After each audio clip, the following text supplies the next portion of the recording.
A partir de agora, a Rádio Imperial passa a apresentar Nós Servimos, um programa com a produção e direção do Lions Clube Quitandinha. A apresentação, Dr. Paulo Magno.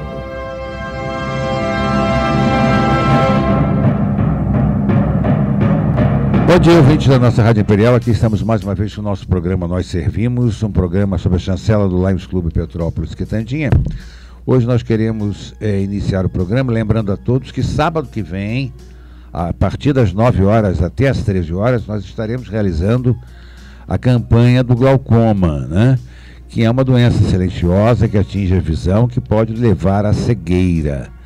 Mesmo aqueles que tenham pressão alta, hipertensão arterial, pessoas portadoras de que os pais tiveram, que os antecedentes tiveram, né? Glaucoma, devem se prevenir, devem ir fazer o seu exame de glaucoma. É de graça, 0800, inteiramente gratuito, não se cobra absolutamente nada. Vai ser ali na rua Miguel Detz, número 35, no Instituto Oftalmológico de Petrópolis, né? Que é conveniado com a clínica do Dr. Tanuri. Também queremos lembrar, a rua Miguel Detz fica ali na rua Dr. Nelson de Saerp, onde tem a Defensoria Pública na esquina. A segunda casa da rua é justamente o Instituto Oftalmológico de Petrópolis.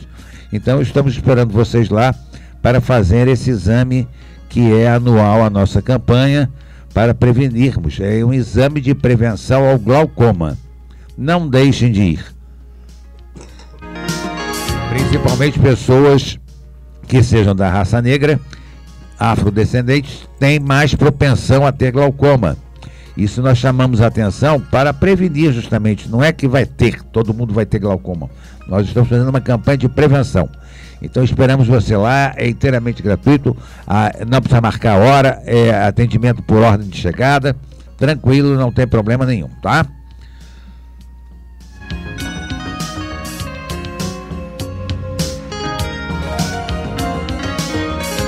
Bom, meus amigos, nós hoje vamos ter o prazer de ouvir aqui, de entrevistar, de bater um papo com um vereador eleito pela cidade, pelo município de São José do Vale do Rio Preto, aqui do lado da gente, né? Pertinho daqui da gente, que esteve já aqui em Petrópolis. Nós tivemos o prazer de ouvi-lo falar e convidamos o vereador Felipe Baltazar para vir bater um papo aqui com a gente sobre base comum curricular, base nacional comum curricular. Ao lado dele também está outro professor que é radialista aqui, é a voz aqui da cidade, né? O nosso amigo professor Jorge Luiz. Bom dia, primeiro, Felipe Baltazar. Bom dia, ouvintes aí da Rádio Imperial. É um prazer muito grande estar aqui hoje, poder estar retornando a Petrópolis para continuar esse trabalho sobre a Base Nacional Comum Curricular. Queria agradecer a oportunidade de estar aqui com vocês. Espero que o programa seja muito proveitoso para todos que estão nos ouvindo.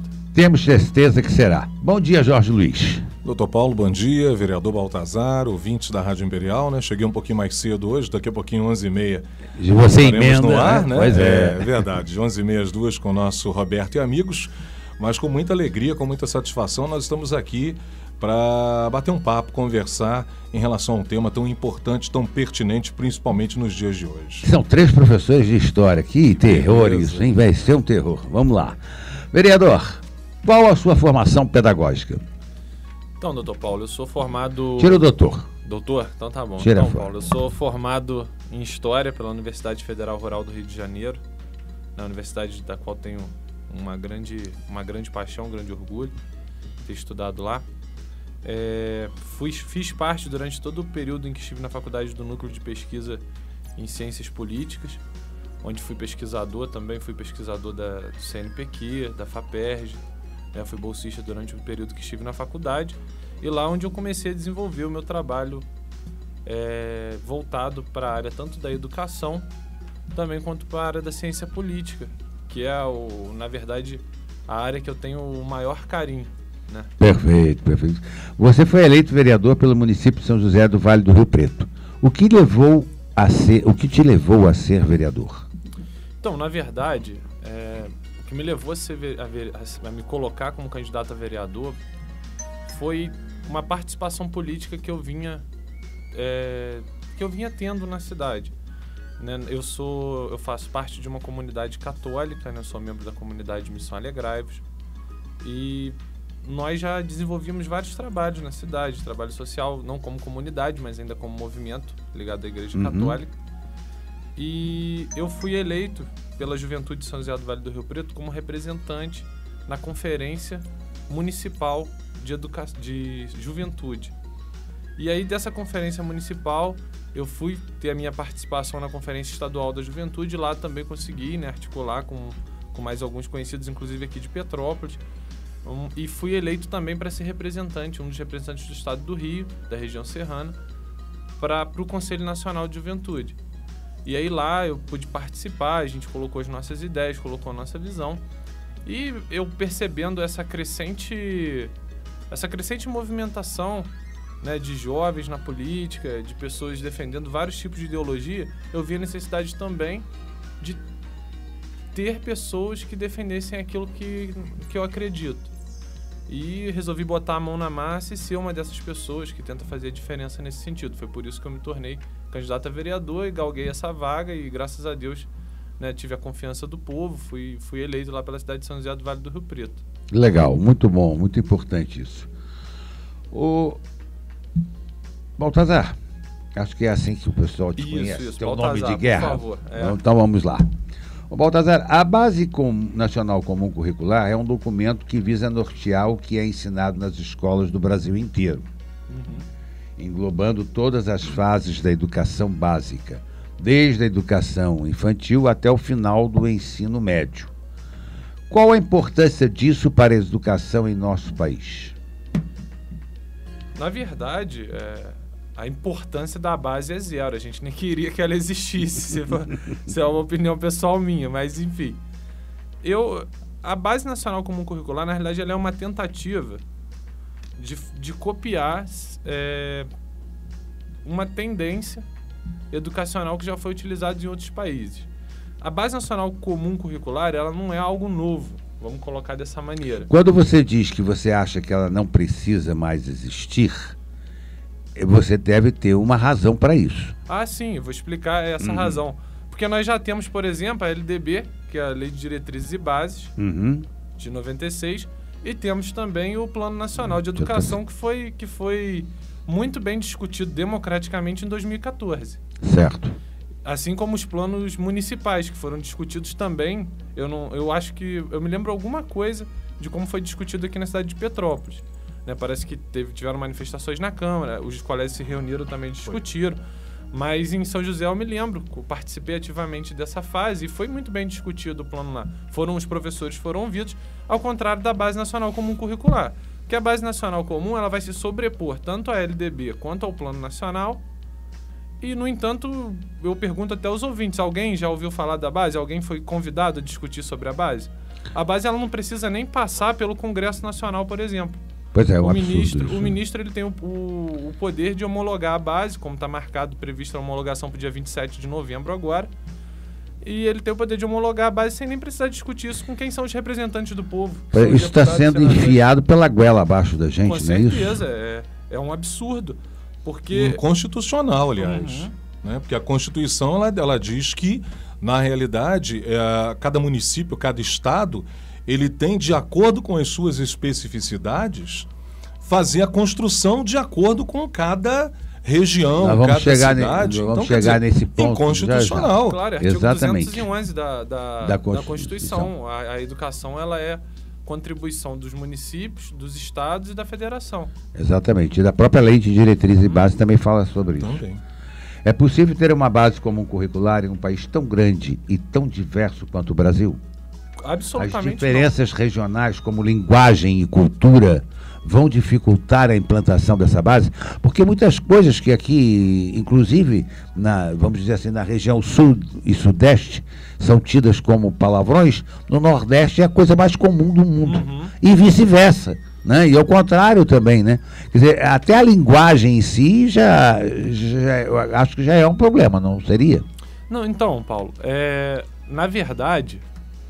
A base nacional, ela não, por exemplo, essas diferenças regionais não dificultam que ela seja implantada, implementada. Mas, na verdade, a base, ela fere essas diferenças regionais que precisam ser respeitadas. Porque a base, ela tem como parâmetro principal o Common Core. O que é o Common Core? É o currículo comum que já foi utilizado, por exemplo, nos Estados Unidos, em Tóquio, em vários países do mundo. Tóquio, por exemplo, usou o Common Core durante 10 anos, viu que não dava certo e abortou essa situação. Os Estados Unidos, por exemplo, quando adotaram o Common Core, o estado do Texas, por exemplo, não aderiu. E hoje, qual é a melhor educação dos Estados Unidos? É justamente do Texas. Porque o Common Core ele não tem como dar certo. O currículo comum, ele tira toda a autonomia dos municípios e desrespeita essas diferenças culturais. Uma das coisas que eu sempre friso quando eu falo sobre a base. O aluno de São José do Vale do Rio Preto, estudante de São José do Vale do Rio Preto ou estudante de Petrópolis, tem que aprender a mesma coisa da mesma maneira como estudante de centro de São Paulo, que é uma grande metrópole? Não tem, não deve.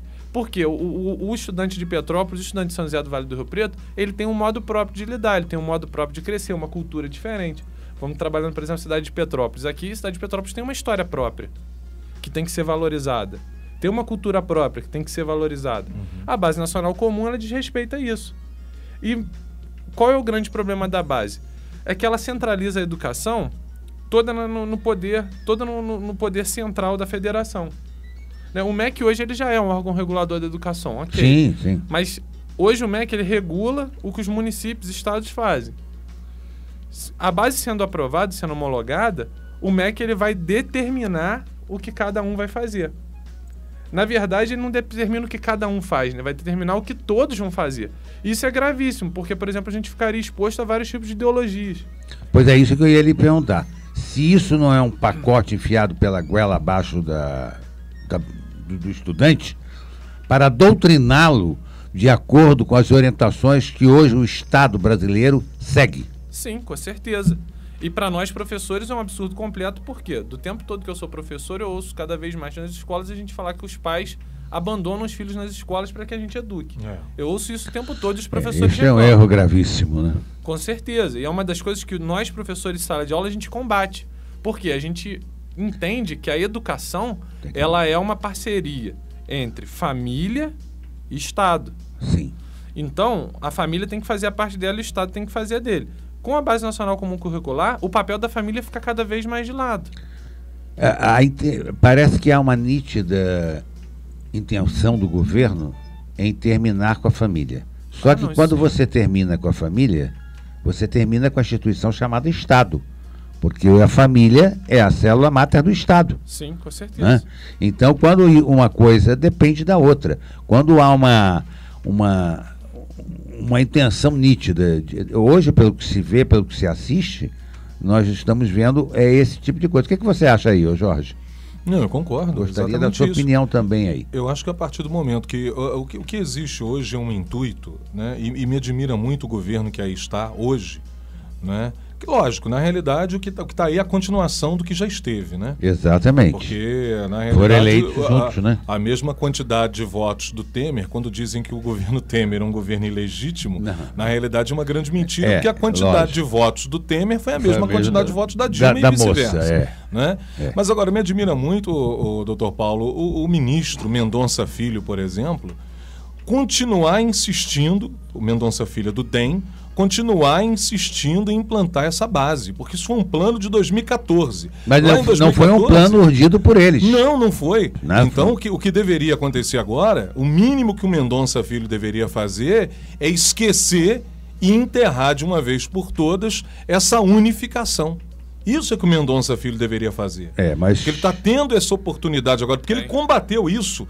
Enquanto deputado federal, ele sempre combateu isso. Pois é, agora quanto o ministro mudou de opinião? Então. É estranho, né? Na verdade, a questão do ministro Mendonça, por exemplo, eu até, numa viagem que eu fiz a Brasília, eu tive com ele, e ele, assim, de fato, você consegue enxergar que ele não sabe ele não entende o que está acontecendo sobre a base. Ele manteve a equipe anterior. Pois é, o grande problema é que a Austrália, por exemplo, discutiu 10 anos a base comum curricular dela. E nós aqui estamos aprovando já toque de caixa? Quer ver um absurdo, Paulo? Jorge, veja a situação. No mínimo, para discutir uma base desse tamanho, porque veja bem, por mais que eu pessoalmente acredito que a gente não precise da base, sim, sim, eu respeito o direito daqueles que querem construir uma. Então, beleza, se a gente vai, vamos tirar a minha opinião agora e vamos falar que a gente vai construir uma base. Então, que ela seja construída de maneira democrática, ouvindo Exatamente. todos os estados, todos, de preferência os municípios, enfim, que cada município se manifeste da sua maneira. Mas não foi assim. Audiências públicas, que são indispensáveis para a construção de um plano desse tamanho. Lembrando que a Base Nacional Comum Curricular ela tem 400 folhas, 400 páginas, sendo que não é nem uma base, mas um pequeno currículo, né? Um pequeno direcionamento que o MEC fez há uns anos atrás, que se assemelhava à base, tinha 4 páginas. Uhum. Então a gente pulou de 4 para 400. Qual a intenção com isso? Exato. Fazer com que a gente tenha cada vez menos entendimento a respeito daquilo que está sendo discutido. Mas voltemos ao assunto da audiência pública. Uma base desse tamanho, um projeto desse tamanho, tem que ser discutido em audiência pública. E amplamente debatido. Amplamente debatido. Sabe quantas audiências públicas tivemos para discutir a base? Apenas um em cada região. Quer dizer, Veja que não é um em cada estado, um em cada região. é um absurdo. No Sudeste, por exemplo, só ouviram o estado de São Paulo. Pois é, e a O Rio de realidade de Janeiro, São que é Paulo é completamente diferente da realidade do Rio de Rio de Janeiro. Janeiro, Espírito Santo, Minas, a gente Exatamente. não tem nada para falar sobre a base. E são realidades diferentes também. É um absurdo. Totalmente diferentes. E a grande questão aí... Você não pode regionalizar a educação. Não, de jeito nenhum. A educação tem que ser voltada, porque, por exemplo, a realidade de São José do Vale do Rio Preto pode ser próxima da realidade de Petrópolis, mas não é igual. E o É grande diferente. problema hoje, doutor Paulo... Uma tem de Areal agravante. é diferente da de aqui e de São José. São realidades diferentes. Você tem um agravante muito grande aí hoje, porque hoje a família, né? Vamos pensar. Cada um pensa de uma forma e vê a educação de uma forma. Sim. Né? Então, por Sim. exemplo, quem tem uma linha católica, por exemplo, você vai colocar o seu filho numa escola que tem aquele viés católico, Sim. é dirigido, né, por religiosos católicos. Quem é evangélico vai seguir por uma linha que acredita, enfim.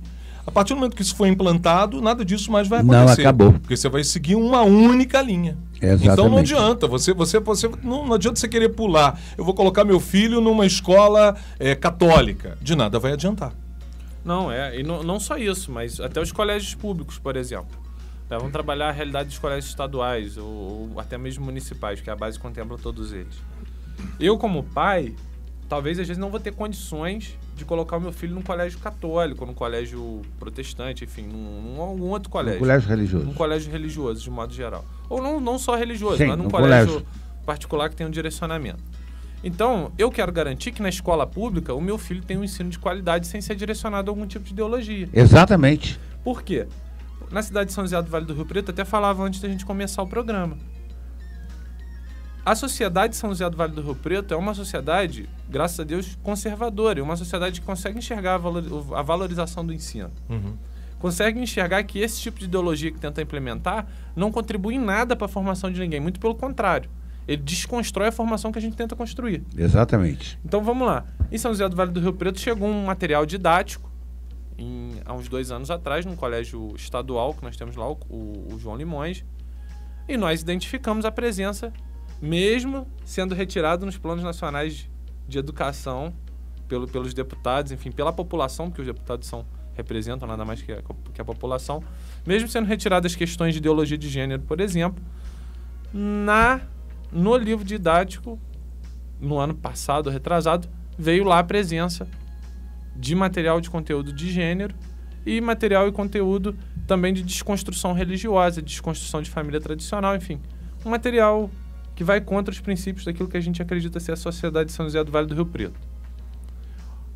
Não foi um movimento que partiu da Câmara de Vereadores, por exemplo, da qual hoje eu faço parte. Foi um movimento que partiu dos pais. Nós fomos ao colégio, conversamos com o diretor do colégio, que foi muito solícito, até porque é morador de São José do Vale do Rio Preto e compreende. Conhece a realidade da sua população. O professor que não é de São José do Vale do Rio Preto e que não comunga das mesmas ideias que a gente, acatou aquilo que a gente falou, porque ele entende que é a vontade da sociedade. Sim. E o governo, ele tem que fazer a vontade da sociedade. Exatamente. Não adianta na implantar. educação, principalmente. Não adianta querer impor né? Uma coisa, porque realmente vai dar problemas sérios isso. Isso vai criar problemas de ordem que eu nem sei como é que as escolas vão realmente reagir, porque vai haver um movimento contra isso. Mas eu citei as escolas particulares porque você parte do princípio que no particular você tem total autonomia para direcionar o seu filho de acordo com a linha ideológica que você acredita. Exatamente. Claro. Eu, por exemplo, sou a favor até certo ponto dessa divisão no segundo segmento ou no terceiro segmento, que é o ensino médio, por exemplo, da pessoa que vai fazer ciências humanas se estudar as matérias ligadas a isso, que era um antigo curso clássico que havia, que antes, você é novo, Baltazar, você não deve ter conhecido isso, mas nós conhecemos isso, que era o científico e o clássico, né? Então o clássico era voltado para ciências humanas, o científico para as ciências exatas e biológicas. Então você tinha essa divisão. Eu nunca estudei física nem química na minha vida, graças a Deus, nunca vi isso, nem quero ver, porque não me interessa. O que eu, como advogado ou como professor de História e Geografia, vai me interessar física ou química? Não tenho a mínima... Não me interessa em absolutamente nada. Para matemática eu uso, graças a Deus, para somar 1 mais 1, eu uso máquina de calcular. Então eu não quero saber disso. Não tenho esse tipo de interesse nenhum na área de ciências exatas. Isso eu acho que é um avanço realmente que deve ser implantado, porque nós aqui no Brasil somos formados em generalidades. O brasileiro entende tudo e não sabe nada. A verdade é essa, né? Porque você estuda uma porção de coisas, estuda mal e não sabe absolutamente nada sobre as suas coisas. Você chega para um americano, pode ser um americano lá do interior, lá do raio que Esparta, lá dos Estados Unidos, e pergunta a ele quem foi George Washington, ele vai saber. Se você vai perguntar qual é o dia da independência dos Estados Unidos, ele sabe também. Mas aqui nem isso nós sabemos. O brasileiro não sabe. O brasileiro não sabe nem cantar o hino dele, que é um absurdo. Quer dizer, então você realmente, a gente fica meio, né... Mas que alguma coisa tinha que fazer, sim, eu até acredito que deveria. Eu também acho. Né? Mas não é esse tipo de coisa. Não é por aí. Você vê hoje em dia a própria questão da formação geral hoje em dia, né? Você estava falando aí, né, na sua época como era. Hoje em dia você tem aí alguns cursos, você tem química, você tem secretariado e o antigo formação de professores que agora não serve para mais nada. Para mais nada. Né? Então hoje o aluno ele faz o formação geral, que na realidade ele não forma em nada, em absolutamente nada. Porque você parte do princípio que o aluno ele vai fazer um vestibular. E na realidade nem todo mundo que está se formando no ensino médio vai ter condições de fazer uma faculdade. Exatamente. E nem quer, né? E às vezes quer, às vezes nem quer. E Enem, né? Então, e Enem, né? Exatamente. E Enem quer, né? E Enem quer, falar dessa maneira de Enem. Não, o sistema, nosso sistema educacional, eu tenho grandes esperanças que o sistema educacional vai se erguer. Não com uma coisa, com uma atrocidade como a base. Mas o nosso sistema educacional, ele não era para ser dos piores. O nosso sistema educacional, ele era para levar... Porque nós viemos de uma educação jesuítica. Exato. Então, os princípios da nossa educação são pautados nos princípios de educação gregos, que da onde vem, né, a escola jesuítica, enfim. Nós éramos para ter uma educação clássica, uma educação voltada para a elevação não só do conhecimento, mas a elevação do próprio homem, que é isso que te transforma num cidadão melhor, que vai te transformar num bom pai de família, numa boa... Não vou nem... Hoje em dia eles falam, né? A gente vai falar que você é um bom pai de família, uma boa esposa, já tem o pessoal lá os marxistas que vão criticar, mas não é isso. Não tem problema, deixa criticar. Mas é uma situação que vai te transformar numa pessoa de bem, num bom pai de família, numa boa esposa, num bom trabalhador, numa pessoa comprometida, num bom cidadão. A Base Nacional, por exemplo, voltando ao assunto dela... Mas, Baltazar, peraí, só um minutinho. O problema é o seguinte, nós tínhamos realmente uma base jesuíta, mas no meio do caminho tinha um Paulo Freire. Ah, sim. Não vamos falar de Paulo Freire. Não, aí é que está a grande questão, não, porque você estava seguindo muito bem. Você falou que nós tínhamos uma linha jesuíta, tal. Mas no meio do caminho, por que a educação deu errada? Porque no meio do caminho, hoje, quando você vai fazer a faculdade, você tem lá os pedagogos, todos eles baseados na linha ideológica de Paulo Freire. Sim. Aí é que desvinculou tudo. Aí é que degringolou a nossa educação. E o Paulo Freire ele é pregado nitidamente como grande herói da educação, grande patrono da educação nas faculdades hoje. Então, ali é que. Então, só complementando o que você falou, nós chegamos onde chegamos graças ao Paulo Freire. Pô, não tem a menor dúvida disso. Distancia bastante dessa ideia que eu tenho de educação jesuítica. Mas, por exemplo, vamos partindo, né, do princípio da base. A Base Nacional Comum Curricular, ela tem uma coisa que eu acho que, desde Paulo Freire, passando por Anísio Teixeira, qualquer educador, até os jesuítas, vamos lá, eles vão concordar que é um absurdo. Que é transformar um estudante em mão de obra de trabalho. Exatamente.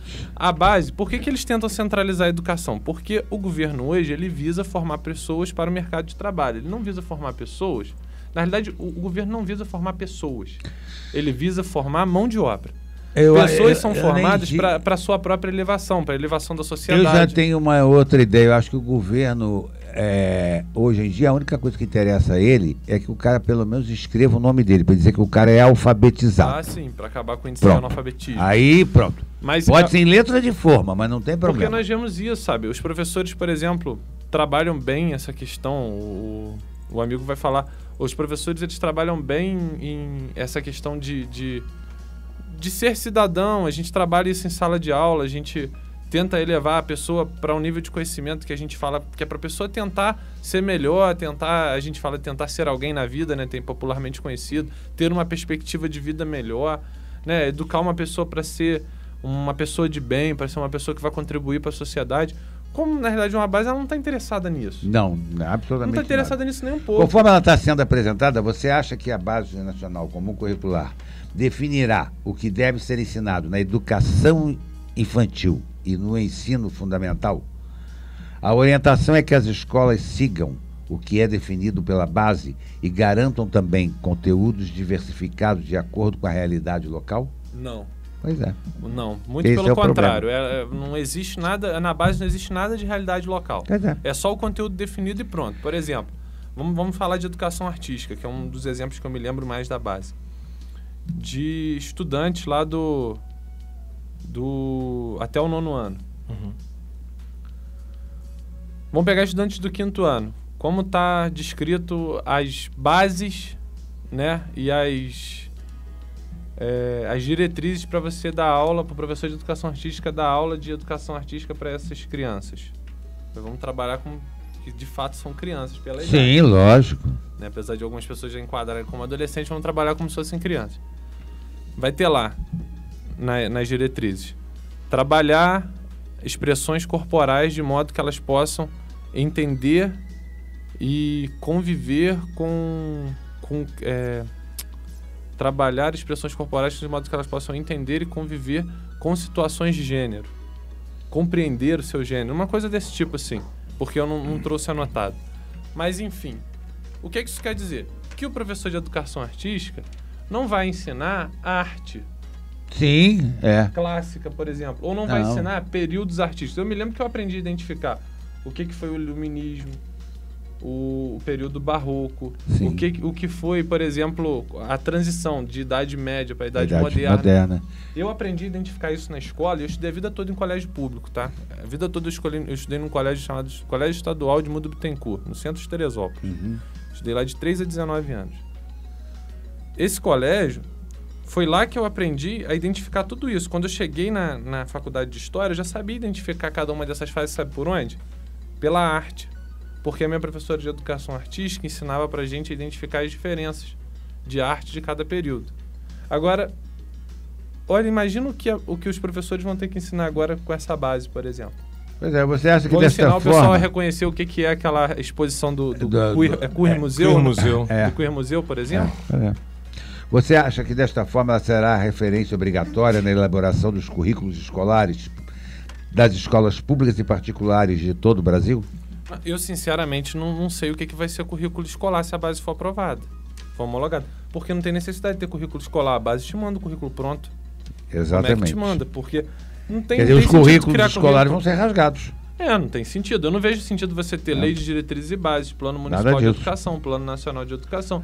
Não, você precisa discutir mais nada. Até plano político pedagógico. Porque vai ter que se engolir isso. É mais fácil o governo federal fazer um material e enviar todo para o colégio. A ditadura, né? Na realidade, é a ditadura. É uma ditadura da educação. Agora, o que mais assusta aí, eu trouxe até aqui, porque o negócio é muito sério, na realidade, quando você pensa em unificar a educação, você tem o chamado PNDH3, que é o Plano Nacional de Direitos Humanos, que está em vigência, que está ali, e tem um objeto estratégico quinto que está ali no meio, diz assim: reconhecer e incluir nos sistemas de informação do serviço público todas as configurações familiares constituídas por lésbicas, gays, bissexuais, travestis e transexuais, com base na desconstrução da heteronormatividade. Então isso está muito claro ali, é só você ler. Mas como você tem tantos documentos nesse meio, tantos artigos, o que na realidade o objetivo estratégico quinto ele diz, e ele quer, é a desconstrução da família tradicional. Está claríssimo aqui, é só ler. Para o ouvinte que está nos escutando, essa expressão heteronormatividade, por exemplo, essa não é uma expressão que foi colocada nesse PNDH3 aí, como, foi sem querer, a gente colocou aqui porque era a melhor palavra que se encaixava. Não. A única teórica que utiliza essa expressão é a Judith Butler. Exatamente, que, é baseado nela. Pois é. Ela é a única em todos os... Nós vamos ter que fazer um intervalozinho. Tudo bem. Se deixar o engato falando não aqui, tem problema não. A gente pode engatar já. A gente reengata já. Beleza. Vamos lá, Lucas. Estamos apresentando Nós Servimos, um programa do Lions Clube Quitandinha e a apresentação de Dr. Paulo Magno. Bom, ouvinte da nossa Rádio Imperial, aqui estamos mais uma vez discutindo a Base Nacional Comum Curricular. Desta feita estamos tendo a honra da participação do professor de História e vereador de São José do Vale do Rio Preto, vereador Baltazar, e também do nosso amigo e professor, radialista aqui da Rádio Imperial, professor Jorge Luiz.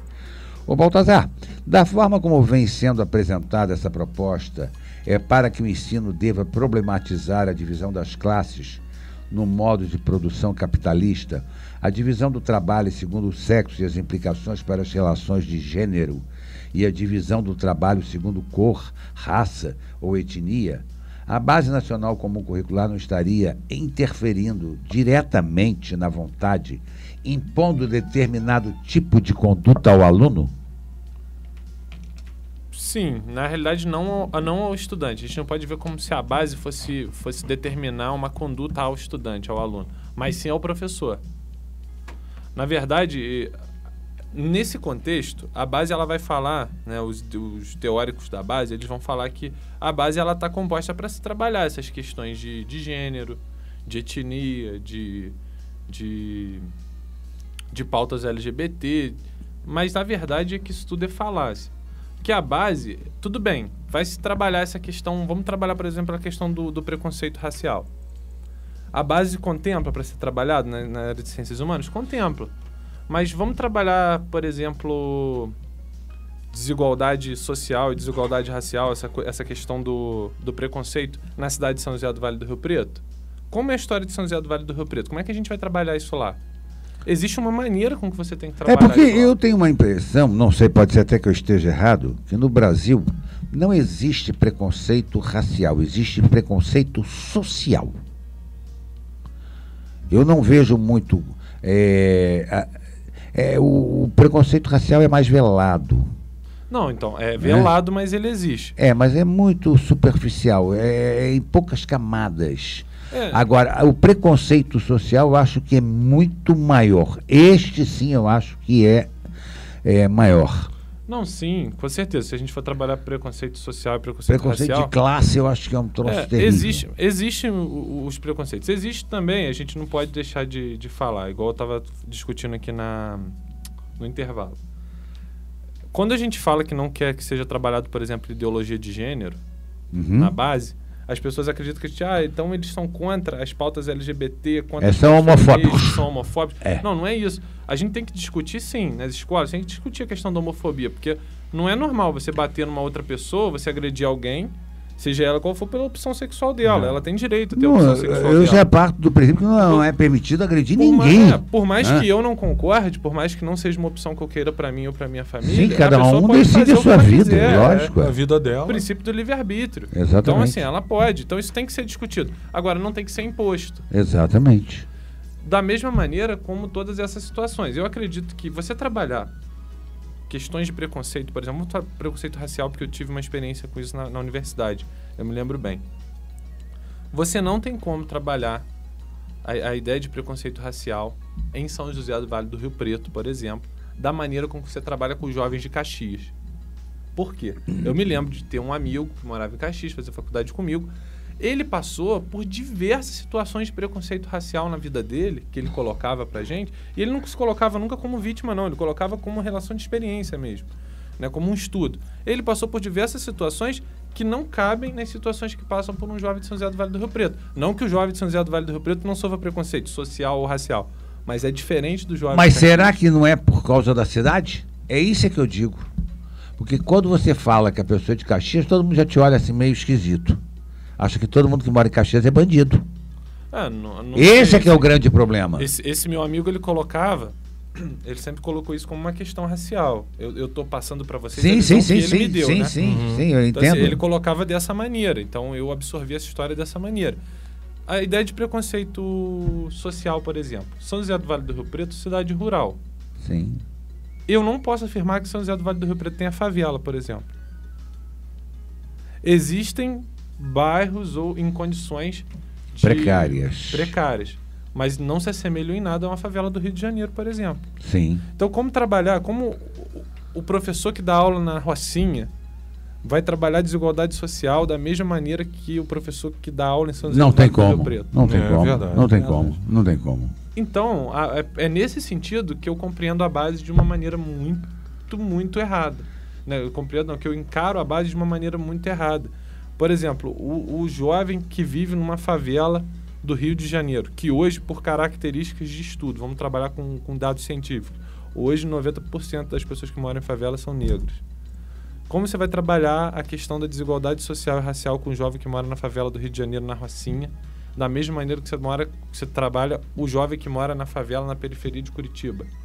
No sul, por exemplo, em cidades lá no sul, né? Que não vai ser um jovem negro, não vai ser um jovem afrodescendente, não vai ser que vai ser um jovem imigrante italiano, vai ser um jovem alemão, ucraniano que veio para cá e que hoje sofre lá as desigualdades sociais tanto quanto os outros lugares, mas não da mesma sociais, maneira. não raciais. Sociais. Exatamente, é isso que eu falo. É por isso que eu digo, né, que às vezes o preconceito é muito mais social do que racial, né? Pelé chega aqui, todo mundo vai receber, vai estender tapete vermelho para ele, não tem problema nenhum, né? Se o Neymar chegar aqui também vão fazer a mesma coisa, né? Agora vem um João Ninguém ali da favela do Morro do Pinto lá do Rio de Janeiro, pronto, desgraçou tudo, nem olha para... Quer dizer, é isso que eu digo, não, pode ser louro, pode ser, não adianta.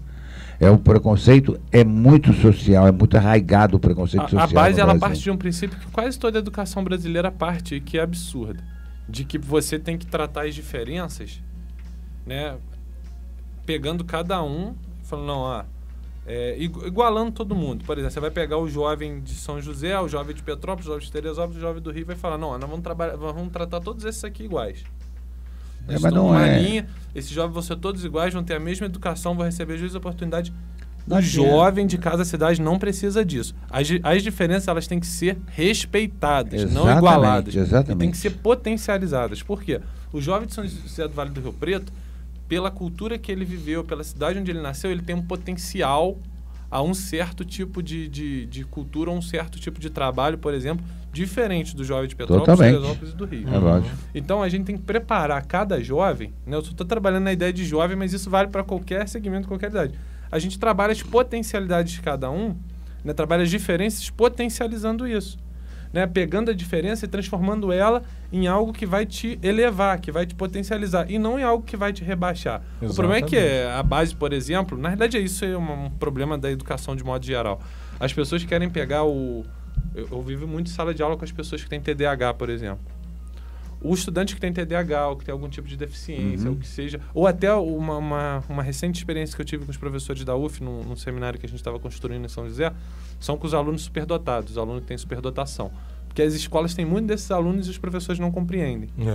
Porque, às vezes, o superdotado ele é visto como alguém que está fora dos padrões. Como autista. Como autista. Você não tem como pegar o aluno que tem... É cruel você pegar e falar assim, não vamos tratar o aluno que tem TDAH ou o aluno que tem superdotação como todos os outros, porque ele merece ser tratado igual. Não tem que ser tratado igual. Não dá.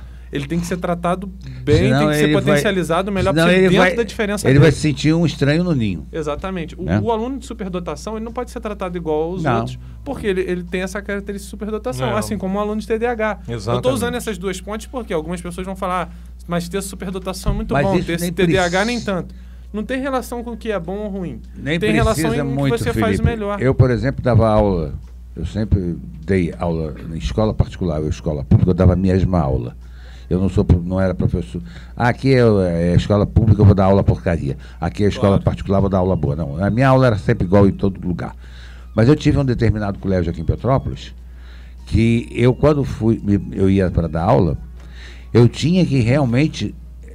não é que eles fossem superdotados, mas eles eram muito inteligentes. E eles não faziam nada, era um internato, eles não faziam absolutamente nada, eles só estudavam. Então, a aula para eles tinha que ser uma aula muito mais preparada, muito mais elaborada e com muito mais conteúdo, porque senão eu não conseguia nem dar a aula no tempo integral. Sim. Entendeu? Então isso existe realmente. Você não, e era aqui em Petrópolis, na mesma cidade. Vários professores das escolas públicas reclamam, por exemplo, que o debate sequer passou nos diálogos frequentes entre os diretores, professores, alunos e coordenadores pedagógicos de suas escolas. Afinal, não são os professores que passam pela experiência de sala de aula os que melhor podem opinar? Com certeza, na verdade, são eles que têm que ser consultados. Deviam partir de nós, né, professores, a base. A base está sendo construída por burocratas, não professores. Pois é. Burocratas políticos, enfim. Por isso que a tendência é não dar certo. É uma questão muito simples. Por exemplo, eu vi um comercial recente numa emissora de TV que fala que 2,5 milhões de brasileiros foram consultados para construir a base. Não foram. Eu não conheço ninguém. Isso é mentira. Não conheço ninguém. Numa conferência municipal de educação em São José, eu perguntei quem sabia da base e 3 pessoas levantaram a mão. Não, isso é mentira. Na realidade, isso vai ser uma coisa que vai ser imposta aos professores. E, na realidade, vou dizer para você exatamente isso. Talvez 80% dos professores não saibam nem do risco que eles estão correndo em sala de aula. Não, com certeza não. Pois Até porque, coitado, com a carga horária que são impostas aos professores, com a questão salarial, que às vezes não é um salário que seja compatível com o tanto que eles trabalham. 99% das vezes funciona dessa maneira. Com um número de alunos absurdo que te colocam numa sala, uma quantidade de coisas que você precisa fazer. Como é que eles querem que o professor vai dar atenção? Exato. Agora eu te pergunto, você como vereador em São José do Vale do Rio Preto, a tua comissão de educação discutiu isso profundamente? Não. Como vereador? Não, a comissão de educação, eu nem faço parte, por exemplo, da comissão. Sim, mas a comissão de educação lá, você sabe Conselho? Não tem uma comissão na Câmara? Na Câmara? Tem. Pois é. Essa comissão discutiu isso? Não. Pois é isso que eu digo. Os municípios poderão definir a sua base comum curricular? A sua base curricular, cada município? Não município tem o seu plano municipal. Pois é, exatamente. Agora eu faço a pergunta, por exemplo, aos ouvintes, né? Lá no nosso município, nós temos as nossas particularidades. Cada um que está ouvindo aqui, a grande maioria de Petrópolis também vai saber das suas particularidades. Seria possível, num país igual ao Brasil, um país do tamanho do nosso, com as diferenças culturais, diferenças linguísticas... É o que eu falei disso, exatamente. Ter uma base que defina a educação, a maneira com que vai ser educado. Eu não acho que seja possível a gente ter uma base que define a economia, que é uma coisa comum ao país. Como é que você vai ter uma base que define... Pois é, porque a realidade do Nordeste é diferente da realidade do Sudeste e do Sul. Qual é o único exemplo que a gente tem no Brasil de sistema único e a gente sabe que não funciona? O SUS. É o SUS. Todo mundo sabe que não funciona. Se o sistema único de saúde não funciona, já também pelas diferenças regionais, pela falta de investimento. Você acha que com um sistema de educação, sistema único de educação, Vai funcionar? Não vai. Você pega uma escola de uma tribo indígena, por exemplo, no Acre, no Amapá, no Amazonas, enfim, como é que você vai discutir isso com eles? Como é que você vai colocar, como é que você vai unificar a educação, né? A mesma linha ideológica dessa escola com uma escola, por exemplo, da Grande São Paulo? Não tem como. Não, a base, por exemplo, ela contempla essa questão dos indígenas, do ensino de jovens e adultos, do ensino dos movimentos sem terra, essa questão toda. Mas ainda assim, porque as tribos indígenas são... Você pode pegar, então tudo bem, nós vamos ter um ensino diferenciado para os indígenas. Mas elas são diferentes. Os quilombos, mas eles são diferentes. O quilombo de Volta Redonda não é igual o quilombo do outro lugar. A tribo indígena do Amapá. Do Amapá é diferente do Pantanal, do Amazônia. Totalmente, são diferentes, são várias tribos. Não falam nem a mesma língua. Exatamente. Eu sou muito resistente e sou contra mesmo essa questão de padronização nesse sentido. Esse tipo de padronização de educação não funciona. Essa é a primeira vez que existe um plano nacional para equalizar o acesso de todas as pessoas a um padrão de ensino. Mas a toque de caixa? A toque de caixa. Porque tá a toque de caixa, porra. Eu nunca vi um troço desse. A gente já tem um plano nacional que pretende equalizar a educação, mas o plano nacional ele foi discutido, ele equaliza respeitando os municípios. Que, na verdade, o plano nacional mas e a eles LDB, também... eles incentivam a autonomia dos municípios. Eles dizem que esta base consegue esclarecer algumas questões de sua própria existência e estrutura, muito embora reconheçamos que a sua implementação já estava prevista na Lei de Diretrizes e Bases de 1966. E aí? Sem ser discutida? Pois é. Eu volto para a questão democrática. Uma base nacional que seja, né? Eu, por exemplo, sou contra a ideia de base nacional, mas ok, voltando àquela hipótese que a gente vai ter que fazer uma base nacional. Então, que ela seja bem discutida, amplamente discutida. Exatamente. Que os pais sejam ouvidos, que, na verdade, a sociedade participe, né? Existem 3 maiores interessados nessa situação, que não são políticos, que não são burocratas. Os 3 interessados, pais, estudantes e professores. Que é justamente que eles não querem ouvir. Porque simplesmente eles querem empurrar pra gente uma base, mas não querem a nossa opinião sobre ela. E também não querem construir uma com a qual a gente queira contribuir. E quem está construindo também, em muitas situações, não é focado na educação. Não é ligado, não tem formação na educação. Exatamente. Nunca entraram numa sala de aula. Talvez só para estudar. A base só tem 2 características. Se é que estudaram, né? A base tem 2 características, política e capitalista. Capitalista não no sentido econômico, mas capitalista no sentido de formar pessoas para o mercado de trabalho. Existe uma expressão que a gente usa agora, que é a do homo faber, que é diferente do homo sapiens, né? Eles estão querendo evoluir a gente agora para o homo faber, aquele homem que só trabalha. A gente existe para trabalhar. Isso é um absurdo. Existe, por exemplo, eu que sou religioso católico... Será que vai ter a mulher também? Eu que sou religioso católico, eu sempre acredito que a existência do homem vai muito além dessa existência de que você vai crescer, trabalhar e morrer. A gente tem uma contribuição muito maior. No meu caso cristão católico, eu sempre acredito no sentido missionário, né? Para a Igreja Católica, todo batizado é missionário. Então, eu acredito que o homem tem esse potencial de elevação, de ser um missionário, de pregar a palavra de Deus, enfim. Mas, mesmo que a gente exclua essa visão religiosa, a gente pode pensar no sentido social. Eu, como pai, por exemplo, eu tenho uma missão maior do que somente crescer e trabalhar. Eu tenho a missão também de construir, que é natural do ser humano, construir a própria felicidade, a felicidade da sua família, ser um provedor, criar coisas, contribuir para a sociedade, contribuir para a educação, já que me formei para isso. Não é simplesmente você cresce e aprende a trabalhar. Você tem que crescer e explorar o teu potencial humano. É isso que eu volto. É por isso que eu me coloquei muito nessa luta contra a base. Porque é necessário que as cidades explorem seu potencial também, municipal. Exatamente. Porque, por exemplo, o Petrópolis é voltado ao turismo. É uma cidade turística, é uma cidade que tem potencial turístico. Por que não nós focarmos para este viés que a economia se apresenta, né? Cada cidade tem a sua característica básica, cada cidade tem o seu polo de atração, né? Claro. Você não pode tratar a economia, por exemplo, de Petrópolis como é a economia do Rio de Janeiro, como é a Não, de jeito economia nenhum. de Vitória no Espírito Santo, a de Salvador na Bahia. São coisas diferentes. Quer ver, por exemplo, quando a gente Não fala tem como. isso, em São José do Vale do Rio Preto, eu vou falar para vocês. A gente vai falar o seguinte, os alunos aqui, nós temos um potencial agrícola muito forte. Né? A agroeconomia e a avicultura, E a avicultura. são os grandes potenciais de São José. Tudo bem, mas aí você vai discutir com os burocratas que formaram a base, você vai falar, olha, eu não quero que a base seja implantada, seja imposta aos alunos de São José do Vale do Rio Preto, porque eu acho que lá a gente tem que valorizar a agricultura local. Fala, mas coitado, tu vai querer que o aluno seja agricultor, trabalhe de sol? Não é coitado.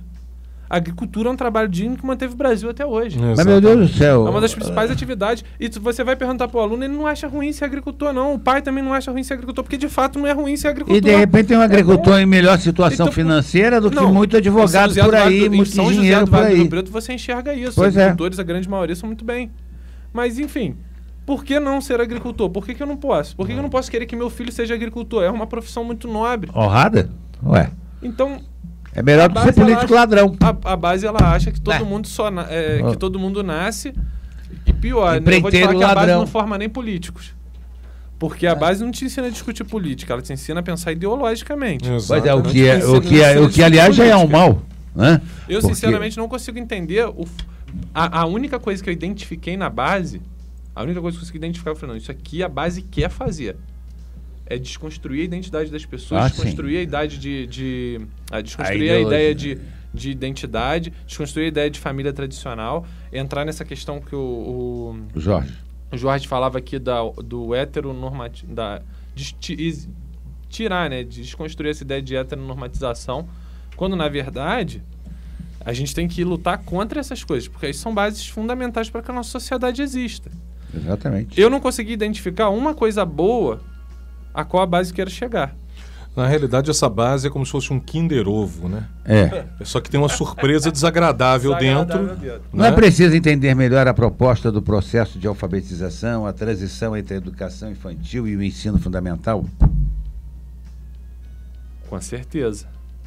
Porque justamente a gente não pode ver tudo como uma transição para o mercado de trabalho. Você não pode alfabetizar para o mercado de trabalho, você não pode educar no ensino fundamental para o mercado de trabalho e muito menos concluir no ensino médio como educação para Enem. Exatamente. Porque é isso que as pessoas estão tendo. Exatamente, é o que é feito hoje em dia, né? Aí, Enem educação vamos ter, né? Exatamente. Porque o Enem, hoje, por exemplo, o Enem é coberto de situações ideológicas. Já começa por essa prova de agora. A questão você tem que errar. Tem que errar. E já começa essa prova de agora. Sim, com certeza. Né? Que se você for contra, por exemplo, algum... alguma diretriz. Não é ser contra, não é ser contra, é simplesmente você ter um viés diferente daquilo que o Enem, que o Ministério da Educação quer que você pense. Essa questão dos direitos humanos é muito engraçada. Direitos humanos. Você, por exemplo, é contra o direito humano. Por exemplo, se a gente for trabalhar essa questão, uma hipótese que na redação do Enem, né, vou colocar essa ideia para o nosso ouvinte pensar sobre isso. Eles peçam para você falar sobre as Cracolândias de São Paulo. Disserte sobre a Cracolândia de São Paulo. Simples, um tema simples para se dissertar. Se eu, na minha opinião, quiser colocar lá que eu sou a favor de internação compulsória. Eu também sou. Para pessoas que são dependentes químicos, porque eu tenho a concepção de que a droga, ela é a única situação que tira a tua liberdade. Ela é a única causa de você não ter liberdade. As pessoas vão dizer, os direitos humanos vão falar que... Então, os direitos humanos vão dizer que não. Que a internação compulsória tira a liberdade do paciente. A droga tirou a liberdade dele. Exatamente. Ele não tem capacidade, ele não tem condições. Ele se torna um autômato. A Cracolândia, na situação em que eles estão vivendo, ele já não tem condições de decidir mais por si próprio. Exatamente. Se você colocar isso na redação do Enem, é zero. Você está desclassificado. Está indo contra os direitos humanos. É verdade. Quer dizer, isso é um grande absurdo. Você não tem direito nem a ter opinião. Eu só estou eu entrei nessa situação porque é uma situação leviana, fácil de pensar. Qualquer pessoa, 90% ou 99% da sociedade vão concordar com a gente em relação a isso. Eu não vou nem entrar na questão, por exemplo, das pessoas que são a favor de pena de morte. Porque você pode ser a favor. No meu caso, por exemplo, como religioso católico, a igreja é contra a pena de morte. Mas uma pessoa que tem o direito, as pessoas têm o direito de pensar assim, eu sou a favor da pena de morte. Beleza. você não pode colocar isso no Enem, porque você vai ser reprovado. Pois Isso é um absurdo. Você tem que falar o que eles querem ouvir. Eu também sou contra a pena de morte. Agora, também sustentar um cara 67 anos na cadeia, meu filho, eu não estou aqui para isso não, pagando 1.900 a eles, enquanto o salário mínimo é R$900. Quer dizer, tá tudo errado, né? E pior, é mais do que tá tudo errado nas bases da sociedade, a gente acredita. Agora, querer impor que a gente pense isso de como maneira eles como também se fosse certo. É unificar o pensamento, né? Como a única alternativa correta. Isso é base de qualquer ditadura. Unificação de pensamento é base de qualquer... Eles falam de, por exemplo, a esquerda, né? Eu não gosto de trabalhar muito esse conceito de esquerda e direita, mas vamos trabalhar. Os marxistas sempre falam muito da ditadura militar. Ou a gente pode voltar para a questão do nazismo. A gente que é professor de história gosta de voltar, né? A gente volta para a questão do nazismo, por exemplo. A ideia de pensamento igualitário, de todo mundo pensando igual, daquela coisa, todo mundo ali, que é o que a base, por exemplo, quer fazer, é uma ideia totalmente parecida com um conceito totalitário. Mas eles vão falar que não, totalitário é a gente que pensa o conceito de família tradicional, porque a gente é fascista, igual gritaram na audiência pública de Petrópolis. Na audiência pública de Petrópolis, gritaram para que a gente era fascista, porque a gente estava defendendo essa ideia. Mas não, mas impor ideologia para todo mundo, ideologia de gênero para todo mundo, isso, por exemplo, não é fascismo. Aí não. Aí não é fascismo. Bom, meus amigos, nós estamos chegando, infelizmente, a hora do nosso programa está chegando ao término e a gente tem que, infelizmente, encerrar o nosso papo aqui. Eu gostaria de ouvir, primeiramente, Jorge, uma palavra final sua aí. Não, só agradecer, né? Hoje realmente foi muito bom receber Eu que tenho que agradecer vocês de estar aqui. Receber o vereador hoje, Baltazar, aqui no nosso programa, foi nosso programa, né? Olha só. No seu programa, né? Foi muito bom aqui na rádio e espero que o vereador possa voltar em outras oportunidades aqui, até porque a nossa Rádio Imperial é uma rádio da Mitra Diocesana de Petrópolis, né? E tenho certeza que você está em casa aqui também, né? E espero que você possa voltar aqui em outras oportunidades também, que nós possamos, né, doutor Paulo, novamente trazer outros temas aqui e poder contar com a presença do vereador mais uma vez aqui na Rádio Imperial. Perfeito. Baltazar, muito obrigado pela sua gentileza. Você teve que se despencar lá de São José, que não é tão pertinho assim, né? Nossas estradas são uma tristeza mesmo nesse estado. Complicado. Mas agradecer a você ter levantado cedo e se predisposto a vir aqui. Estamos ao vivo aqui na Rádio Imperial, são 11 horas em ponto, né? Ô Joedes, calma aí um pouquinho. Então eu queria que você nos agradecesse, eu queria agradecer a você a sua participação e deixar os nossos microfones aqui para a sua despedida. Muito obrigado, Paulo, Jorge. Olha, foi um prazer muito grande estar com vocês aqui hoje. Foi uma experiência muito agradável, muito bacana poder estar aqui, poder aprender tanto com vocês, né? Que são pessoas que sabem tanto sobre a sociedade petropolitana quanto essas questões de educação. Queria me colocar à disposição para que todos vocês pudessem estar, se quiser tirar alguma dúvida, consultar em relação a alguma coisa da base, tanto os nossos ouvintes também, estou à disposição. Se for preciso, a gente vai nos colégios, faz palestra, vai nos clubes, enfim. É importante que a gente discuta essa questão da base amplamente. Existe uma equipe de pessoas que fazem isso aqui na região serrana, né, da qual eu faço parte. Eu passo contato, a gente pode estar trabalhando, mesmo que essa atrocidade seja homologada dia 27 pelo ministro Mendonça Filho, o que eu ainda tenho grandes esperanças que não aconteça. A gente ainda tem que continuar discutindo por quê. Como a base vai vir de cima para baixo de modo hierárquico, né? A gente pode tentar bloquear isso ainda nos municípios. Apesar de ser muito difícil, a gente ainda pode partir da consciência dos professores. Então a gente talvez consiga. Então a gente tem que insistir na nossa luta. Eu queria agradecer a oportunidade, é um prazer muito grande estar aqui, tá? Petrópolis é uma cidade maravilhosa, eu gosto, tá? O Rio é a cidade maravilhosa, né, do Brasil, mas Petrópolis é a cidade maravilhosa da região serrana, juntamente com a minha querida e amada São José do Vale do Rio Preto. Então um grande abraço a todos vocês, tá? A todos os ouvintes. Foi um prazer, que Deus abençoe a todos vocês. Muito obrigado, Baltazar. Nós queremos agradecer aos nossos ouvintes, a Norinda do Vale, da Vila Militar, a Damiana da Mosela, a nossa querida Olivia Wendlen, que está aí no ar e que já nos mandou aqui, aplaudindo aqui a entrevista de hoje, né? Queremos agradecer a participação dos ouvintes, agradecer a Conceição também, que acabou de ligar aí agora, e um abraço para a Conceição, obrigado ao Lucas, aí na técnica, ao William lá na gravação. Semana que vem estaremos aqui mais uma vez, lembrando a todos que sábado que vem Não se esqueçam da campanha do glaucoma, de 9 às 13 horas, na rua Miguel Detz 35. Lá vamos lá fazer o nosso examezinho lá, tranquilo, sem problema nenhum, por ordem de chegada. É importante que as pessoas se conscientizem de fazer esse exame para prevenção do glaucoma, tá? É um exame rápido, indolor, não leva nem 5 minutos cada um. É rapidinho. Vamos lá aproveitar mais essa oportunidade que os Lions Clubes de Petrópolis estão oferecendo à nossa população. Um abraço a todos, até semana que vem. Fiquem agora com o Plantão Imperial com os Joenes e depois com o show do Roberto, com o nosso amigo Jorge Luiz, que vai estar aqui de volta, né, emendando aqui direto, né, Jorge? E depois o Valadão lá na frente, né, com a sua festa de arromba. Um abraço a todos, fui!